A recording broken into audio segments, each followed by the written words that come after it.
अगर आपको horror story देखना अच्छा लगता है तो हमारे चैनल को सब्सक्राइब करें, लाइक करें और कमेंट में बताएं स्टोरी आपको कैसी लगी।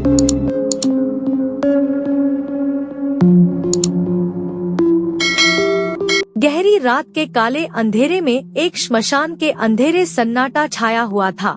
तभी बहुत सारे चमकीले एकदम से पीपल के पेड़ से उड़ गए।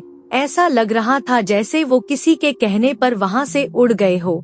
तभी श्मशान घाट में एक आदमी अपने हाथ में एक थैली पकड़े हुए चला जा रहा था। वह आदमी उसी पीपल के पेड़ के नीचे बैठ गया और अर्धनग्न अवस्था में कोई काले जादू की क्रिया करने लगा। शायद वह कोई साधना कर रहा था। उसके आसपास अलग अलग तरह का सामान रखा हुआ था। एक काला मुर्गा, एक चाकू, एक दीपक जिसमें वो घी डाल रहा था और उसके चारों तरफ 2 से 3 घेर बना रखे थे उसे। शायद इसीलिए कोई उसकी इस साधना में बाधा न डाल सके, कोई उसे परेशान नहीं करेगा।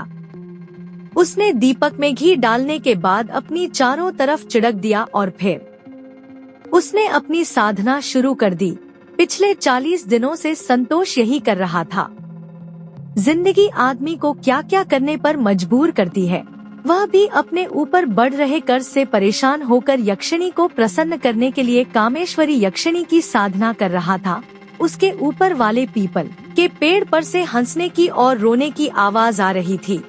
शायद वो उन प्रेत आत्माओं की होगी जिन्हें मुक्ति नहीं मिली, या फिर उन दयानों की जो भटकती रहती है अपने शिकार की तलाश में।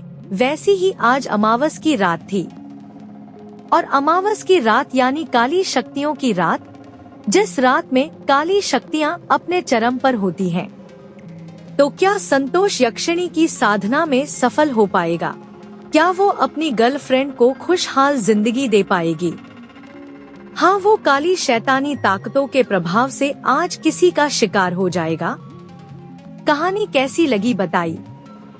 ये बस मैंने एक पार्ट लिखा है, इस पर 2 चैप्टर भी लिखे जा सकते हैं, और इस कहानी में कमी है तो बताओ, उसको पूरा भी करेंगे।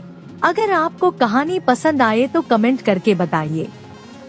इंशाअल्लाह अगला भाग सुनना चाहते हैं तो बहुत जल्दी लिखेंगे।